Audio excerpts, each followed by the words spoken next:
Welcome back. It's my second houseplant update. It's January 26th, and it's a couple days later after I did the first video.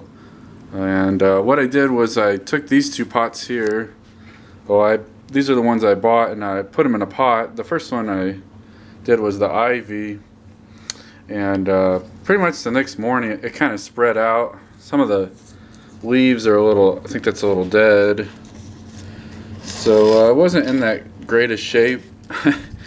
So it kind of looks a little dried out there. So I gave it some water, and it did okay, I think. We'll see how it goes. Got these from, I couldn't put in the pot right away because I didn't have any soil, so I had to kind of wait till it thawed out from being outside. It was really heavy, so it's definitely got a lot of water in it. And then the second one I did the same thing yesterday because I was waiting for the pot to thaw out, but it's the same thing. It's kind of this same potting soil I bought last year, and this is whatever this is called, Dieffenbachia. It's what Chewbacca eats, I guess. It has some damage on the leaves, but it kind of spread out a little bit more. I was thinking when I kind of broke the roots up a little bit. I didn't know if I should I didn't know what to do, if I should kind of pull some of these off, if this would be a good idea. Then it would kind of start a new plant.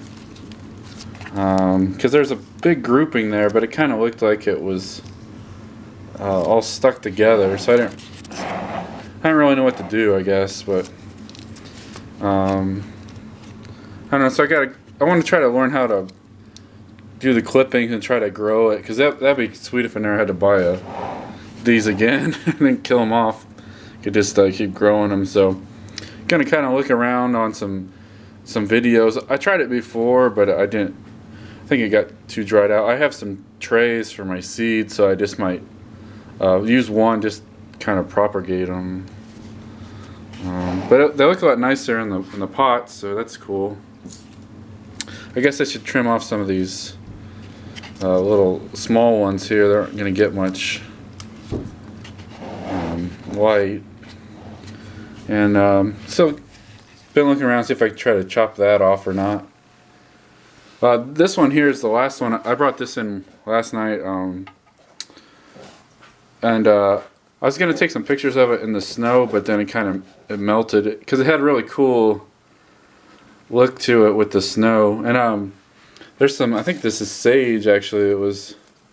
It's still growing. You can still smell it. I think it looks like it's growing. It doesn't have the color as it did in the fall, but it's kind of got this grass in the way. I think there was a couple pots that the stuff died out, and I kind of just threw things in to see what would happen like in the fall. And this might have been like cat grass. Don't really have any smell to it. I don't really remember. I could probably look in my pictures. There's a big long stick here. It used to be something that was there. So I don't know. I think I was gonna do something else with this, but I think I might try to pull some of these out and just see if this sage kind of takes over, because I like sage a lot. So I don't know. It's probably got. It feels really thick, the ground, because the roots from all this stuff over the last year. You can see I could pull it up, and it's kind of all attached to everything. That's what you got to be kind of worried about when you reuse the soil, because if they're real deep, then it doesn't. Your plant's not really gonna have much where to grow, I think. So this one, I don't know if I could save or not, but I can't even pull it out if I wanted to. So we'll see. I might take that out and see what it looks like. That's all I have for right now. Not too much going on this way. So I like how they look in the pots, though. It makes it look a lot nicer. Like they've been growing for a while, but the goal is just not to kill them. So.